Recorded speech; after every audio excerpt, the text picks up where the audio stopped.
Freakonomics Radio is sponsored by Hotels.com. Hotels.com gives you access to hundreds of thousands of hotels worldwide. And when you join for free, you can save up to 20% instantly with member prices.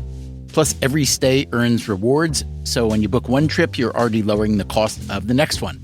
Hotels.com is simple, rewarding, and designed to help you get more out of every stay.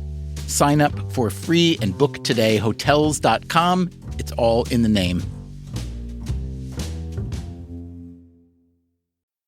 Freakonomics Radio is sponsored by Amica. You know what they say, if you want to go fast, go alone. If you want to go far, go together. So go with Amica and get coverage from a mutual insurer that's built for their customers, one that looks after what's important to you together. Auto, home, life, and more, coverage that fits your unique needs. Amica helps you protect what matters most. Visit amica.com and get a quote today.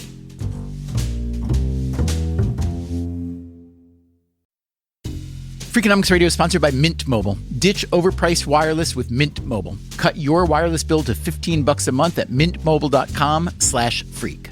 Upfront payment of $45 for 3 months, $90 for 6 months, or $180 for 12 months. Plan required, $15 per month equivalent. Taxes and fees extra, initial plan term only.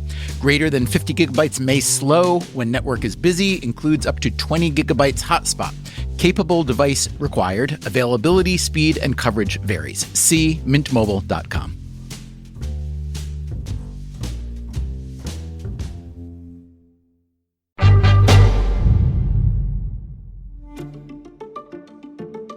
Hey there, it's Stephen Dubner. We just republished a 3-part series called Everything You Never Knew About Whaling. We spoke with economists, historians, Moby Dick scholar, and an environmental activist whose mission in life is to stop whale hunting.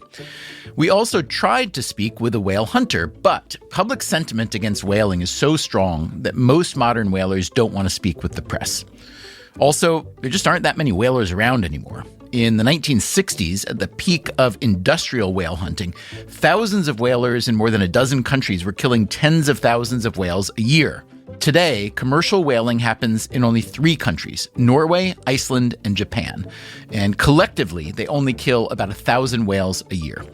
There just isn't much demand for whale meat, it turns out, and even less for whale oil.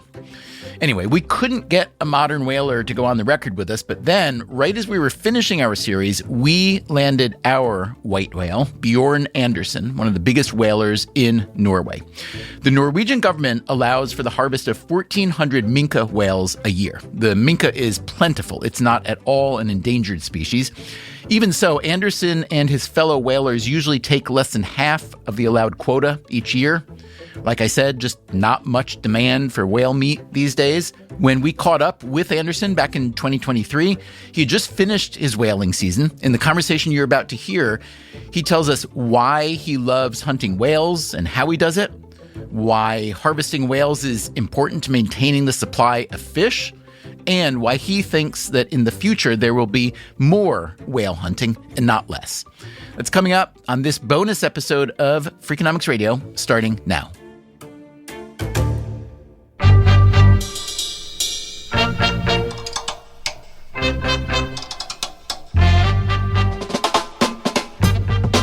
This is Freakonomics Radio, the podcast that explores the hidden side of everything, with your host, Stephen Dubner.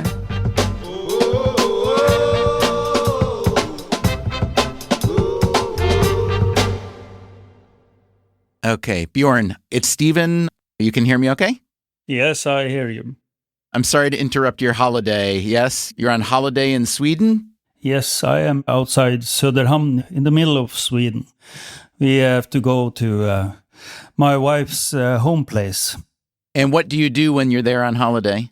Cutting grass. Do you do any fishing? No, it's holiday. Now, where in Norway do you live? In Lofoten, in the western part of Lofoten, on the water. We live on small island. Is that where you grew up? Yes. Did you grow up in a fishing family? Yes, my father was a fisherman and a whale hunter. And can you tell me about your work now? You're mostly a fisherman and then you whale during the whale season? In 1st of January, we start fishing cod. When it comes to spring, April or something like that, we start minke whale hunting. And that go on to the summer. After summer, we go to shipyard to repair and fix the boat. And in the autumn, we fish herring. So of the three things that you catch, mostly cod, whale, and herring, which makes you the most money? It depends. Cod and herring are this year the best. How was your whale season this year? How many whales did you get? 111 whale. Wow. Holy cow. So you alone are responsible for like 25% of all the whales taken in Norway this year, yeah?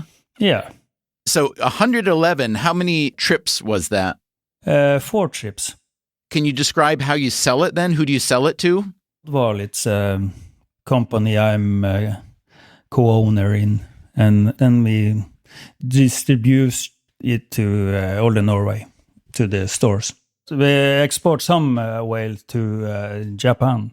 One thing that confuses me is I read that the Norwegian quota for minke whale in a year is 1,000, but that all of you collectively, all the whalers, only take like 500 or 600 in a year.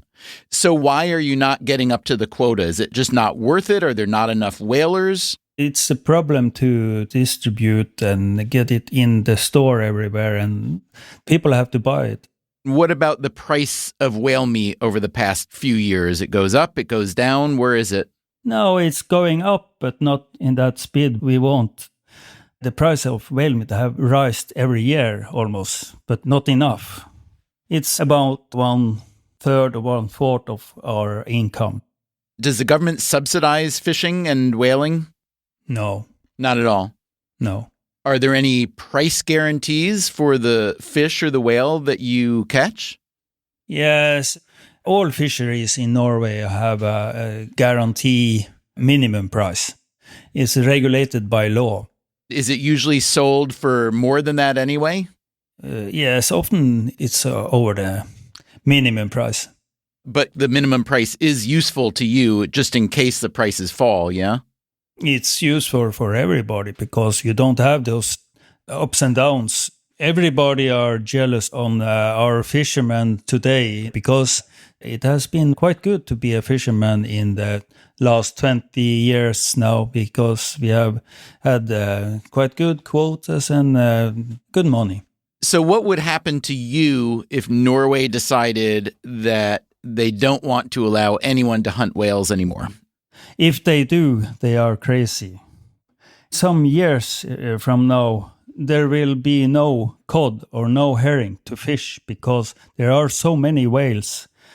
That's the food for the whale. Minke whale is an opportunist. We eat even salmon and cod and herring and everything.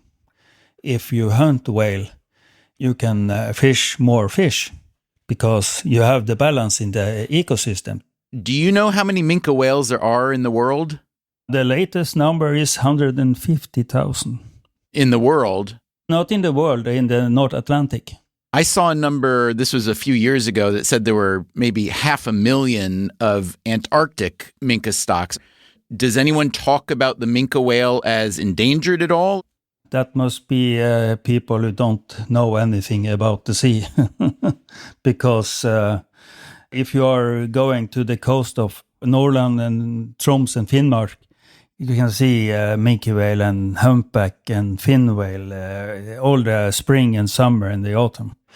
If you number out how much minke whale eat, if there are 150,000 minke whales, it will be about 50 to 60,000 tons each day of fish. They have studied the numbers of how much the sea animal, including birds and everything, eats in a year. It's 25 million tons of food, and the fishermen only take 4 million tons. When you get the whale, you bring the whale on board the boat, and you open up the stomach. What do you find in the stomach of a minke whale? Everything. It could be salmon, it could be cod, it could be herring. What does a modern-day whaler think of the Save the Whales movement? That's coming up I'm Stephen Dubner. This is Freakonomics Radio. We'll be right back.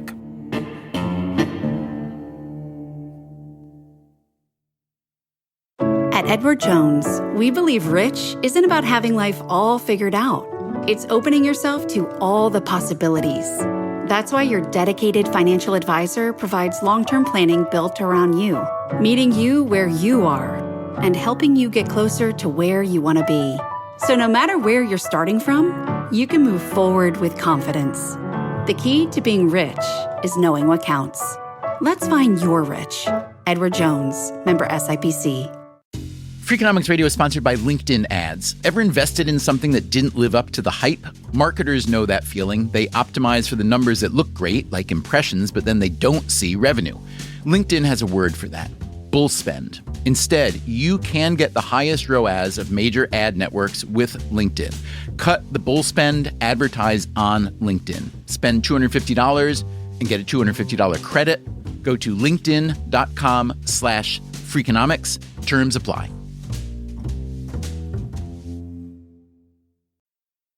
Freakonomics Radio is sponsored by PNC Bank. Boring, great word, bad rep.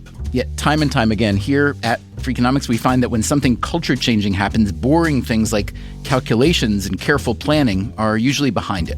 Which begs the question, why not apply it to other aspects of life, like banking, for example? Well, PNC Bank did since its inception, proving time and again that the best banking strategy isn't the exciting type, but the steady, reliable, definitely not YOLO type. PNC Bank, brilliantly boring since 1865. Brilliantly boring since 1865 is a registered mark of the PNC Financial Services Group, Inc. PNC Bank, National Association, member FDIC.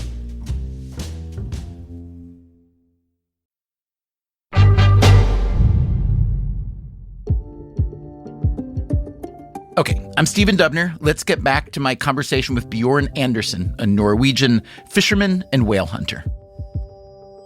So do you think the Save the Whales movement that started in the 1970s, do you think it's gone too far? That there are too many whales that are eating too much of the fish supply that people eat? Yes, it will come to that soon. So when someone says to you, Bjorn, I like whales, I don't want any whales to be killed, what do you say to them? No, I don't like to kill them. It's for food. A minke whale is very close related to a cow because the minke whale has 4 stomachs. So I cannot see any difference to kill a cow or kill a minke whale. The entire commercial whaling industry, Norway, Japan, Iceland, wherever, kills only about 1,000 whales a year, but hundreds of thousands of whales are dying every year from plastic pollution and noise pollution and boat strikes, and most of all from getting caught up in fishing gear. But it seems that most of the protest by environmental activists is directed at you, at the commercial whalers. Why do you think that is? It's a human's bad conscience due to environmental stuff. Do you consider yourself an environmentalist? Yes. Do you think of yourself as a conservationist?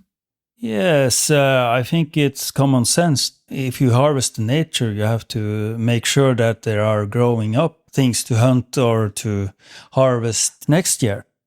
So what do you say to someone who thinks that they are being a perfect moral person, right? And says that no one should ever kill whales? Get some understanding of the nature. It's simple like that. They don't understand the nature. They believe more on Walt Disney or something like that. I have not so much to say about that because I'm just fed up with them. They are so wrong in many, many places. Stop the plastic pollution we have now. They should have worked for stopping plastic pollution many, many years ago. And even petrol, the global warming is also a big issue. We don't know what's happening in the years to come. They should have done more work on those issues which really become a problem for us. Minke whale or whale hunting is not a problem. It was a problem for the whale many years ago. now it's no problem with the whale stock. Do you think the International Whaling Commission did a good job years ago when they tried to regulate the number of whales that could be killed? They didn't do their job. Why not? They are an organization based on the scientific committee, and the scientific committee said there was enough minke whale, so they should have given out quota on minke whale, but they didn't. So what would happen if everyone in the world were allowed to hunt minke whale starting next year? Would that be a problem for the minke whale population? Of course. You have to do a regulation, you have to count them, you have to give out quota and do it sustainable. I've read that whalers wanted the fisheries ministry in Norway to promote whaling and whale meat, but that it didn't work, that they were worried that trading partners would get upset. Do you know anything about that? Yes, I was one of those who wanted him to respond on that, but he didn't. Have you ever been to the U.S., Bjørn? Yes. Where did you go? New York. Yeah, that's where I am. Did you like New York? Yes, because I study engineering, high-power electricity engineering. So we was visit Con Edison in New York. And you were working as an engineer then? Yes. Who did you work for? Norsk Hydro. It was a power plant, yes. We produced about 3% of Norwegian electricity.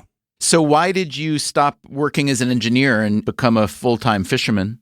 It's a much better way of life. You are free and you are out. You can see the nature, you can see whales, you can see other fish, and you can feel the weather, bad weather or good weather, in a much better way than you do in an office. When you came to New York, did you go into the rural areas at all or just the city? No, we were just in New York. Okay.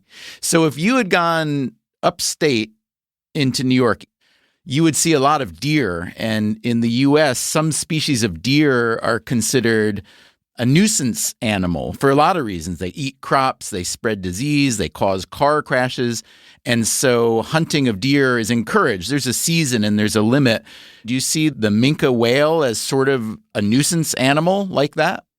No, it's a source of food. But you have to try to balance the ecosystem as good as you can, because then it will produce the most. We have to harvest our resources in a sensible way. If we don't shoot whale, the ecosystem will collapse sooner or later. After the break, how exactly does Bjørn Andersen harvest those resources? You have to think like a whale. I'm Stephen Dubner. This is Freakonomics Radio. We'll be right back.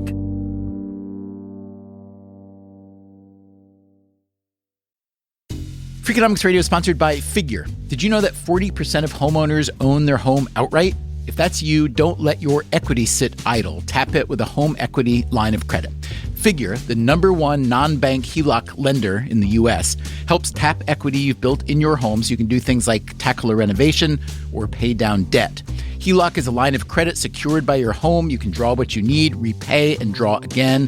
Figure offers a 100% online application. Get approved in 5 minutes and funding in as few as 5 days. It's faster than a bank loan and cheaper than a personal loan. Check your rate today without impacting your credit at figure.com/Freakonomics. This post is sponsored by Figure, NMLS ID 1717824. Figure is an equal housing lender. For more information about their licensing, visit nmlsconsumeraccess.org. Figure's HELOC is subject to credit approval and terms apply. Freakonomics Radio is sponsored by Feeding America. To kids, summer isn't just time off, it's time spent building confidence and curiosity. But when school meals pause, millions of kids lose access to the food they count on during the school year.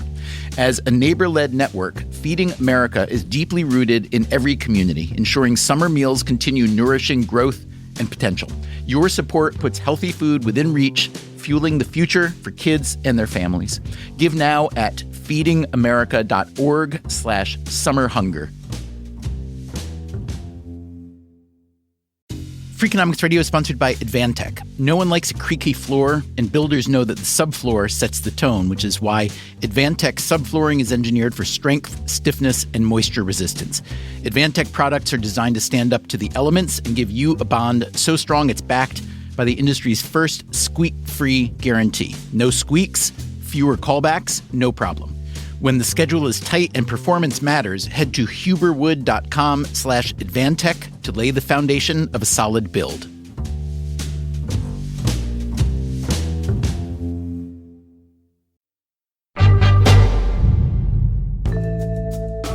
Welcome back. I'm speaking with Bjørn Andersen, a Norwegian fisherman and whale hunter. Tell me about your ship. How big is the ship? What's it called? The boat is called Reinebuen and is a 32-meter long steel boat. And the name of the boat, Reinebuen, what does that mean? My father was grown up on Reine. It's a place in Lofoten. Reinebuen, it's like a man who lived on that place. Did you grow up wanting to be a whaler when you were a kid? Yes, I was 5 years. First time I saw a whale was shot. It was very excited. Why did you get talked into becoming an engineer then? There was stop in the whale hunting. So I didn't know what to do. This was in 1986 when the International Whaling Commission put a moratorium on commercial whaling. But in 1992, Norway announced it would resume hunting minke whales in defiance of that ban. Andersen, who was by then working as an engineer for a power company, was able to get back to his first love. I think that was a very good decision because the culture and the know-how starting to disappear, and it could be very hard for the coastal people here in Norway. Do you have kids, Bjørn? No. Do you have young crew members that are going to become like you, a whaling boat captain? Yes, they just finished school and they started to onboard a ship and learn to catch whale or fish. Some are good or some are bad. Yeah. You're good? Yes. My father, he learned me everything. You have to have a good interest in what you're doing. And it's about whatever you do. If you don't have the interest, you will be not so good. What about the crew size on your boat? We are 6 people all the year. They work for you year-round, the same 6? Yeah. Do they live in your town? Nearby. What's the longest you're ever gone from land then? 2, 3, 4 weeks. We have been on the north side of Spitsbergen, almost 81 degrees north. When you're out on the water, can you describe how you locate the minke whale? We only use our eyes. Wow. No sonar, nothing like that? No, nothing. It's the best equipment we have. Okay. So what are you looking for? Looking for the whale. You're not looking for birds or a spout? The birds as well. They often give away where the whale are. So we know to use all the nature. And how often does the minke whale breach? It's 3 to 5 minutes, and then they come up and blow 3 times. We try to get close to the whale and try to think out where it's possible, where the whale go. You have to think like a whale. It's like a chess player. You have to think some step forward. It's a hunt. You have to get close to it because we don't shoot long distance. It's just a 30 or 40 meters, something like that, or closer. And describe the harpoon. The harpoon is 70 millimeter, but the barrel on the cannon is 60 millimeter. So it's a big hole where the harpoon hits the whale. In the front of the harpoon, we have, of course, the granate, who explode inside a whale. So how fast does that kill the whale then? It's instant. If you don't kill it, maybe make it unconscious. And then we kill it with the rifle. And what kind of rifle do you use for that? It's American rifle. 375 Remington. Just so I'm clear, the grenade, that's at the end of the harpoon. In the front of the harpoon. Where do you aim on the whale? For the head, the heart? In the chest. And then if it doesn't succeed in killing the whale, then you kill it with the rifle, yes? Yeah. And then how do you get it on the boat? We have strong wire we put on the tail, and then we pull it up on the deck with a winch. And how big are they?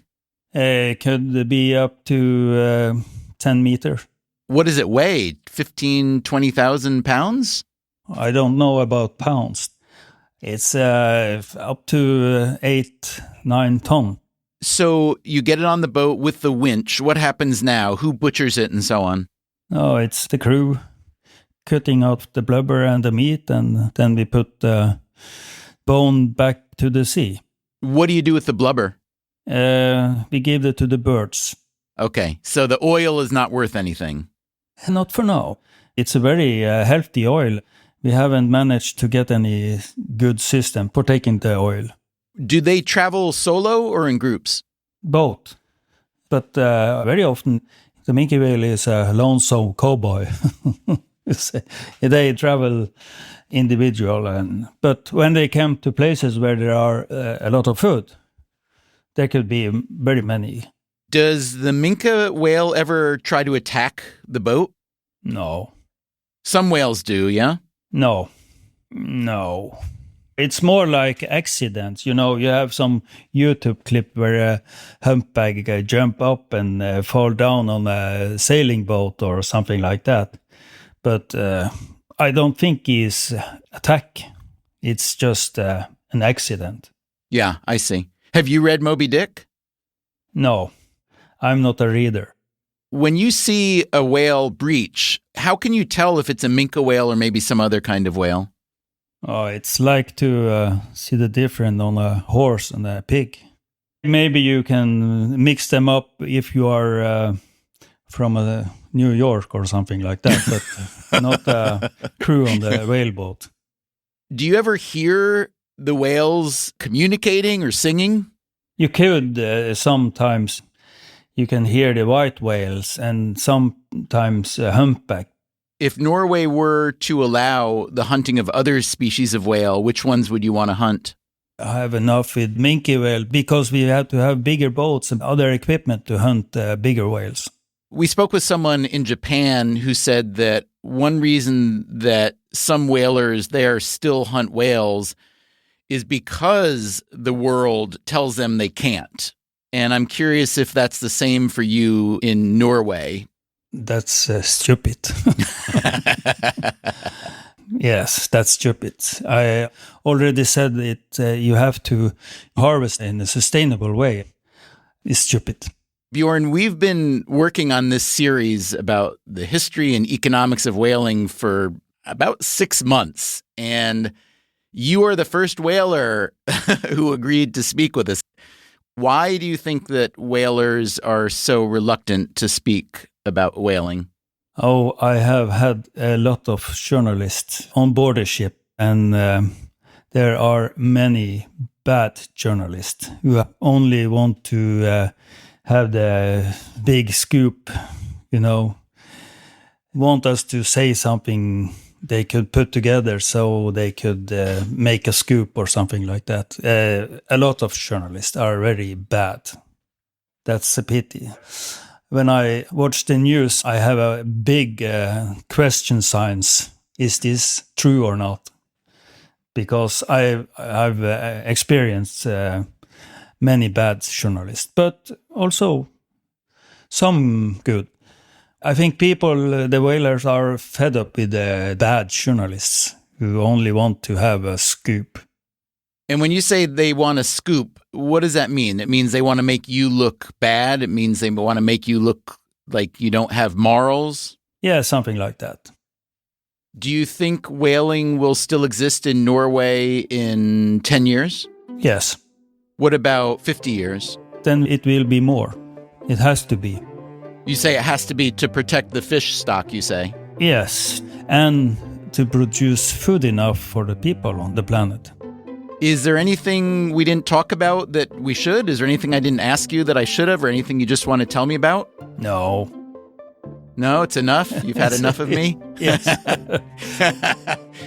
I hope people in the United States will understand that it's to hunt an animal. It's not a nice thing to do, but it's necessary.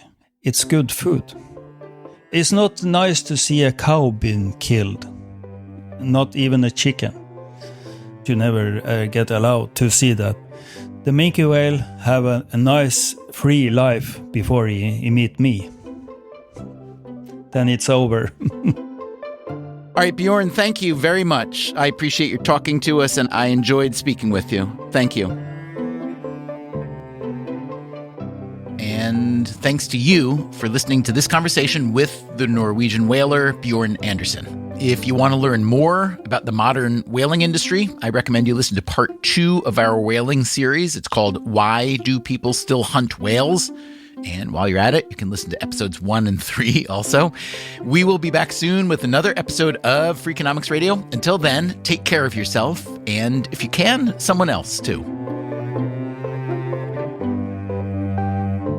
Freakonomics Radio is produced by Stitcher and Renbud Radio. You can find our entire archive on any podcast app, also at Freakonomics.com, where we publish transcripts and show notes. This episode was produced by Zach Lipinski. It was mixed by Greg Rippin with help from Jeremy Johnston. The Freakonomics Radio network staff also includes Alina Kuhlman, Augusta Chapman, Dalvin Abuaji, Eleanor Osborne, Ellen Frankman, Elsa Hernandez, Gabriel Roth, Morgan Levy, Jasmine Klinger, Sarah Lilly, and Teo Jacobs. Our theme song is Mr. Fortune by the Hitchhikers, and our composer is Luis Guerra. As always, thanks for listening. How many times a week or a month do you eat whale, would you say? 1 or 2 times in the week. We have chopped whale meat, we have taco, pizza, everything. Do you ever eat it raw? Yeah. Tartar, it's very good.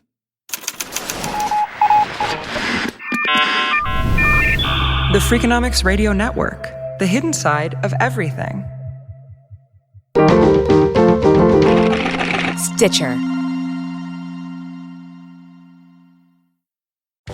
Welcome back to Sure, Get It Delivered! Contestant, you're out of food and your meds, but are too tired to get up. Do you A, pout, B, beg your roommate, or C, get Walmart to deliver it all same day? Same day? Who knew? Gonna go with C, Walmart. That is correct. Walmart offers same-day delivery for prescriptions, groceries, and more. I love not leaving my couch. Walmart! Who knew? Subject to availability, restrictions, medication exclusions, and fees apply. Hey there, I'm Stephen Dubner, host of Freakonomics Radio. If you love the podcasts in the Freakonomics Radio network, I want to tell you about a way you can get even more from us. To hear our shows without ads and get exclusive access to Freakonomics Radio bonus episodes, please subscribe to SiriusXM Podcasts Plus on Apple Podcasts or sign up at SiriusXM.com/podcasts plus. Start a free trial today.